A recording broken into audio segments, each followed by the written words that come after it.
Today we are focusing on episode 5, coronavirus episode 5, death in the air. As you can remember, we followed this presentation from the beginning. The first presentation we made was that health. It was about coronavirus and the biblical health message. I will encourage you actually to listen to that message. It's actually there on YouTube. As I've requested before, just as you watch this, just press that button. If you are watching it on YouTube, just press that button where it's written subscribe, and then you subscribe, and then you get more. Of course, we'll be downloading these messages on YouTube and also on Facebook as we progress. So today, this is actually we are on episode 5, death in the air. Now the question is, why would you say such a thing, death in the air? You realize that, something major is happening now. Things are changing, and they are changing so fast. And as things are changing so fast, there is, the world is actually in a lockdown. We remember that very well. Much of the world is in the lockdown. There is death everywhere. And especially in the first world, people are dying in large numbers. And there is an anticipation that great numbers will die soon. And we are actually on another level at the moment. The anxiety is growing every day, but of course reality is sinking that, we have got the worst enemy.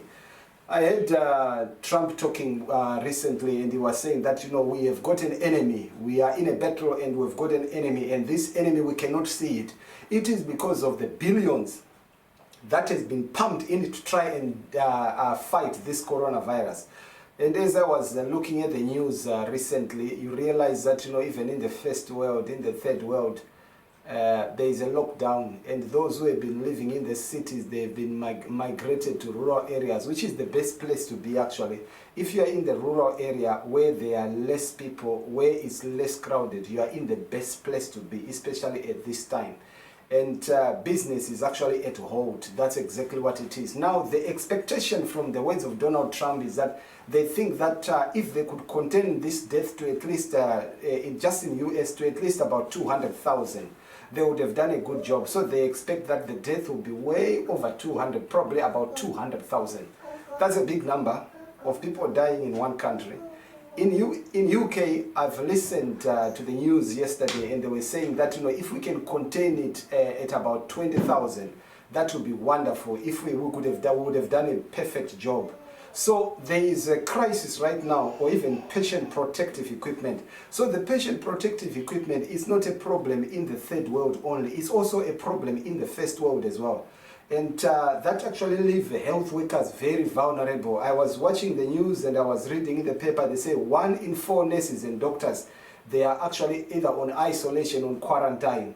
If you read the papers, you realize that quite a lot of health workers in Italy have died because of coronavirus. Here in England, I've read in the news that two doctors, not just doctors, but consultants have died because of this coronavirus. But now the question is, we have come to a point where, while we are being frightened, or while we are afraid, but reality is sinking in. But there is a headline which has caught my attention today, and the headline is actually taken from Mail Online. This was written by Sebastian Maffei. It was posted 29th of March 2020 at 22:01, updated at 01:35 a.m. Now the headline says, ventilator rationing begins in UK. Only patients with reasonable certainty of survival are put on machines at London hospital. As Britain's coronavirus death toll rise by 209 to 1,228. Well, this is actually an old news now, because now the death toll is just about 1,000. It's just about 1,500, 1,500 or so. So this was very early hours of the morning, but things have changed. So, but the point which I want you to understand is, ventilators are now being rationed, and only those who have got reasonable certainty of survival. Now the question is, what exactly does that mean? I've worked in the hospital, I worked in probably a third of London hospitals for about 17 years. I was changing hospitals, doing agents, nurses. I worked in critical care. I worked in emergency departments. I worked in ITU. So I've got some understanding of what exactly this means. Now, what exactly does that mean? Now, to explain this, I want to use a scenario. So I'm going to create a scenario in my mind and then I'll help you to understand what this means. Imagine there is a bus disaster. A bus disaster, there are 40 fatalities in the bus disaster and there are 20 other people very critical. And among 20 people who are very critical, there are 5 of them who have got head injuries. And then 15 of the remaining critical, they have got fractured ribs, internal injuries, and they are bleeding heavily, and they are struggling with breathing. So picture this in mind. 15 people struggling for their life, internal injuries, losing a lot of blood. Not only that, they are turning gray. In other words, they are in shock. The question that will be asked by the carer is, how are we going to prioritize? The first thing is to look after every patient, 20 of them, they have to look after them. But now, there are limited resources. So now, they have to prioritize. Now, the question is, who is likely to survive? We apply the ABCD algorithm. In A, are they maintaining their airways? B, how is their breathing? C, how is their circulation? And then when you come to D, it's about fractures or wounds. This is just a minor thing. Now, as we focus on this as we focus on limiting the number, in prioritizing these 15 people who are so critical, right, we realize that all of them needs help. All of them may have chance to survive. But however, the resources are limited. We go to another level. The other level of prioritizing, now they find out, among these people, how old are they? Are they those who are above 80? Are they those who are above 70? How is the level, how is the rate of survival after such an accident? And also, how is the quality, how will the quality of life be? So all those who are too old or who are old, who are likely not to survive, or if they survive, the quality of life is not good, they put them aside. Now, they go to another level. Now, among these people, we still have a big number. There are those people among them. Some are actually have underlying conditions that affect breathing. Things like asthma, things like heart failure, things like COPD, things like kidney problems, things like organ failures. Anyone who has such things, they put them aside. Why? Because they are not likely to survive. So now they focus only on those people who are likely to survive. So all those who have commodities, when I say commodities, I mean those who have got illnesses, long-term illnesses, or those who are on medication, they are put aside and they focus on those who are likely to survive. They look at the quality of life. Therefore, they focus on young people, especially those without medication. Now, I want to draw you back once more to that headline. It says, ventilator rationing begins in UK. Only patients with reasonable certainty of survival are put on machines at London hospitals. So what exactly does that mean? If you remember the words of the Prime Minister of England, he was saying all those who are 70 stay home. That actually means that those who are 70, his words may mean that those who are 70 and above, they are not a priority. All those who have got immunity that is compromised, those who are immunosuppressants, those who are actually who have had transplants, they are not priority. They have to stay at home. They will not be treated quickly because they are not a priority. Their chances of survival is limited. All those with other illnesses, if there is a worse time to be sick, it is now. Because if you are sick at this time and then you have got problems before, honestly speaking, your chances of getting adequate care is now very limited according to this article from the Mail Online. I just hope it's not true. But however, if it is true, that also means that the hospitals are overwhelmed. As the hospitals are overwhelmed, even though if you may go to hospital, you are not likely to get enough good care. Therefore, if there's one thing that we need to do is, we need to take heed to the counsel of staying at home. Do all you can to improve your immune system at home. Eating that which is healthy. Avoiding all unnecessary gatherings. Avoiding unnecessary journeys. Because if you protect yourself, you also protect others. This does not only apply in England. It applies in New York, it applies in Zimbabwe, it applies in South Africa, it applies in China. I listened to the news from New York, and they were talking about the overwhelming number of patients. And they were saying that, 9/11, we had quite a lot of capacity. But now we do not have capacity. And now we are actually, in terms of ventilators, we will just make a priority. Who are we likely to give? Because the situation is overwhelming and they are actually failing to manage. Excuse me, sorry. But now the question is, what exactly is happening? Doesn't God care? Why is he allowing such a disaster to happen? But no, God is not a destroyer, but he allows the destroyer to destroy. When you read from the book Great Controversy, page 589, paragraph 2, it says, Satan works through the elements also to garner his harvest of unprepared souls. He has studied the secrets of the laboratories of nature, and he uses all his power to control the elements as far as God allows him. On this occasion, the devil has been given a chance by God. Let me appeal to you, my friends, who say that you worship the devil. The devil has no mercy. When the devil has been allowed to kill, he does his best because that's his specialty.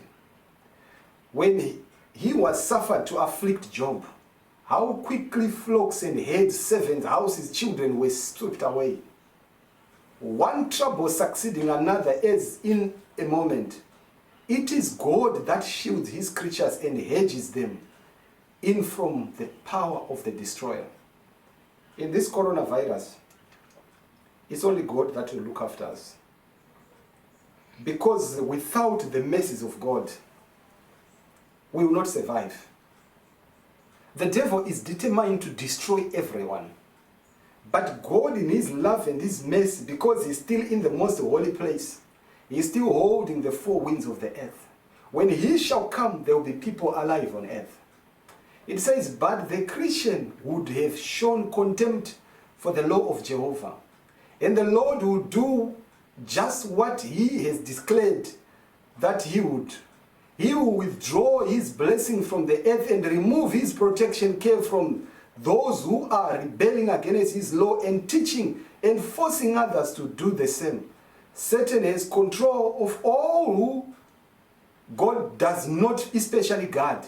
He will favor and prosper some in order to further his own gains, and he will bring trouble upon others and lead men to believe that it is God who is afflicting them. That's why some of us today, we are quick to blaming God. Oh, why has God left us? Oh, why is he allowing this disaster? Oh, he doesn't care. No, God does care. What have we done with the laws of God? What have we done with the laws of health?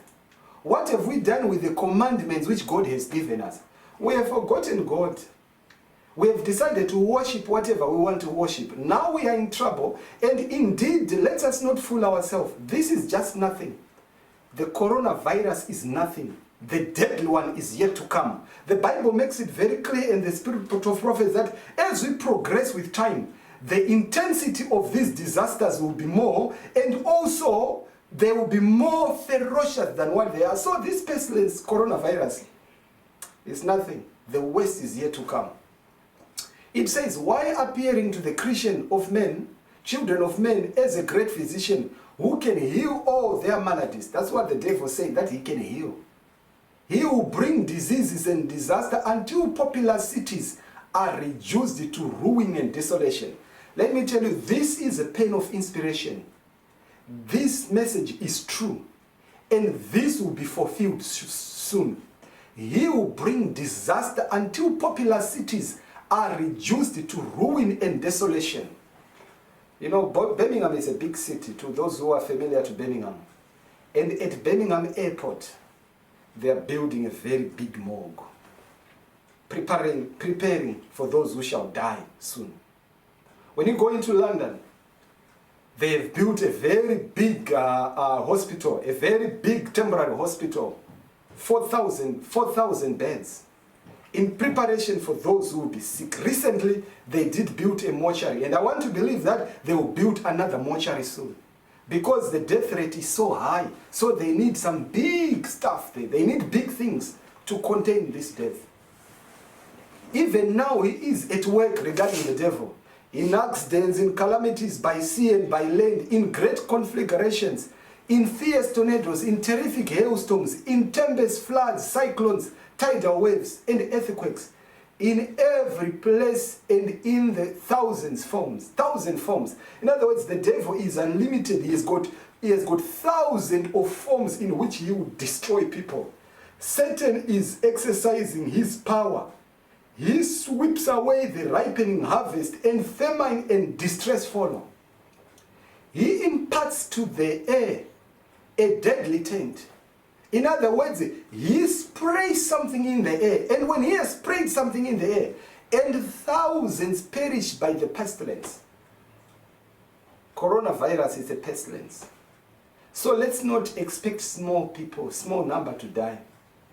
Thousands will perish. These visitations are to become more and more frequent, and is disastrous. These visitations, they are to become more and more frequent and disastrous. It will affect all over. We used to believe that when you go to the first world country, you get the best care. But now you are not allowed to go to Spain from Africa. You need to be treated there. You are not allowed to go anywhere. You are locked down where you are. You'll be treated there. And if this disaster, as it is hitting Spain, as it is hitting Italy, as it is hitting New York, as it is hitting London, if this disaster will visit some African countries, which I know, oh Lord forbid, it will not be easy, because some of the countries, they don't even have a ventilator. Imagine a country, government hospitals without even one ventilator working. What a shame. It is a shame and a pity. But however, the worst is yet to come, as we have understood. But now the question, what can we do? Let me talk to you, the children of God. Let me talk to you guys. The Bible says in Isaiah chapter 41, verse 10, "Fear thou not, for I am with thee. Be not dismayed, for I am thy God. I will strengthen thee, yea, I will help thee, yea, I will uphold thee with the right hand of my righteousness." Do I really have to fear coronavirus? Even if I fear, will I change anything? No. Therefore, do I need to fear? No. I have nothing to fear. All I need to do, I need to trust in God. I like what it says in Psalm chapter 20, verse 7. Some trust in chariots, some in horses, but who will remember the name of the Lord our God? You know, some trust in their ventilators, that they've got ventilators, but ventilators are failing them. Some trust in their advanced healthcare system, especially in the first world, but it's failing them. Some trust in their environment, but it's failing them. But we, those who trust in God, we will remember the name of the Lord our God. He has given us healthy laws. And if we are faithful and truthful to what He said, and we comply to that, God will look after us. And even though if you allow us to rest because of coronavirus, Jesus has made it very clear that I am the resurrection and the life. He that believeth in me, though he were dead, yet he shall live. So meaning that, you know what, coronavirus is not the end of it. And if God allows me to rest because of coronavirus, so be it. It is a blessing, because resurrection morning is coming. But while I'm still alive, there is an assurance in Exodus chapter 15, 26. And He said, "If thou wilt diligently hearken to the voice of the Lord thy God, and will do that which is right in His sight, and will give ear to His commandments, and keep all His statutes," the statutes of God, the healthy laws. Do not touch things like pork, things like rabbits, things like snake, anything which is filthy. All those unclean meats, they are deadly. Leave them completely, as we learn from the book of Leviticus chapter 11, chapter 12. Let go all those things, because God says you should not touch those things. and we keep his statutes. God has given us the 10 commandments to keep. And if we follow the commandments of God according to what the Bible says, God has promised this: I will put none of these diseases upon thee, which I have brought upon the Egyptians, for I am the Lord thy God that healeth thee. God rained plagues in Egypt. And coronavirus is definitely a plague. And God has promised that he will show a difference, as he did in the land of Goshen, that there was safety to those who were in the land of Goshen. Still, he can do that to us if it is his will, if we obey him. So therefore, what we need to understand here is this: we don't have to fill ourselves with a false hope. The first thing is that God promised that he will protect us. However, whenever we pray, it's very important for us to say, let thy will be done, O God. If God desire that I should die with this disaster, so be it. To God be the glory. You know the way how John the Baptist died. Jesus was there. He could have set him free from prison. Jesus could have rescued him. But he left him to die in prison. And while one day Jesus was preaching, and he says, there is nobody greater than John who is born of a woman. So if great people like John the Baptist can die while Jesus is there, that actually means that people like me can also rest as well while Jesus is there. And because in my death, God is glorified.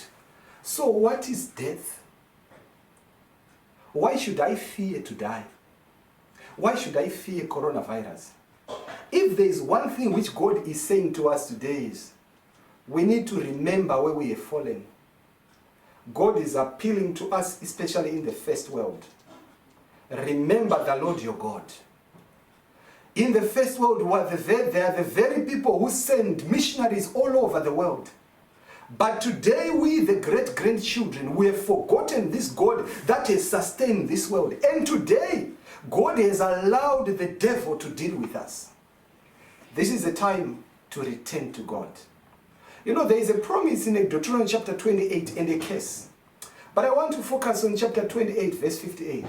If thou wilt not observe to do all the words of this law that are written in this book, that thou mayest fear this glorious and fearful name, the Lord thy God.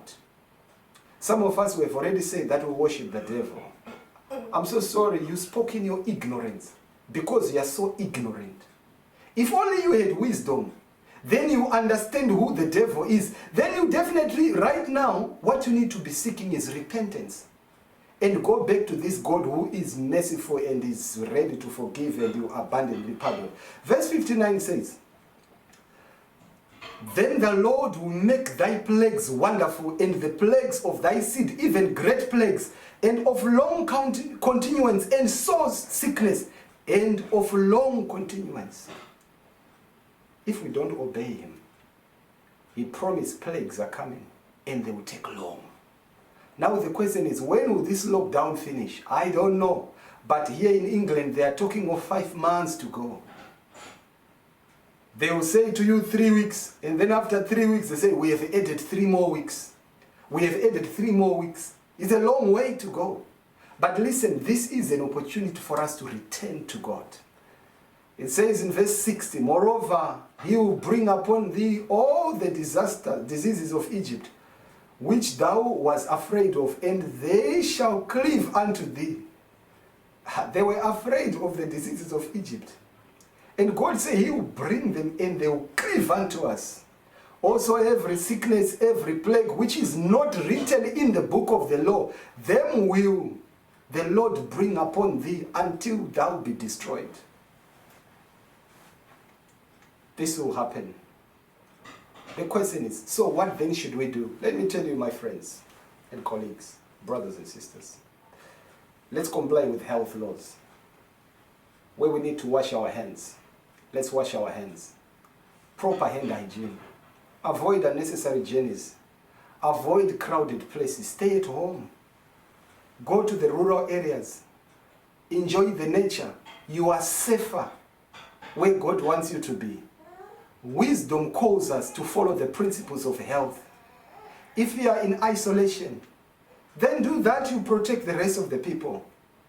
And when you clean your hands, follow the right way of doing it. Use soap and clean them nicely. When you are coughing, cover your mouth. And also they say avoid touching your face, your nose and your mouth, because by that you bring the virus on your nose and then it gets into your system. And when you are eating, thoroughly wash your food. Now, there is advice which is going on about the lemons. Many people are saying so many things, which is very interesting. It's true. All we need to do is let's avoid acidic foods, because diseases thrive in acidic environment. When we drink a lot of water, especially water with lemon, lemon creates an alkaline environment in our body, strengthening our immune system. Therefore, that will help us to resist the viruses. Let's continue to exercise, to eat healthy. But most importantly, in addition to doing all this, let's trust in the Lord that healeth. Let's trust in the Lord that heal all our diseases. Now, as we close, let me just remind you once more. We've got some serious messages to share now on. We need your prayers. And also, we are entering a very different phase in our life which has not happened before. We need extra power. If you want to partner with us, please, you can go to our website, you can write us a letter, or if you go on our YouTube videos, at the bottom, there is our details there if you want to contribute to this ministry, or if you want to be part and parcel and to help us with whatever you want to, so that we can get these messages as far as possible. Please get in touch with us. But most importantly, please share this message with the rest of the people, that we may know what to do and look after ourselves. Once more, please comply with the health laws. And remember, when we go back to God, the promises of God are yes and amen. And they are sure to those who trust in Him. This is the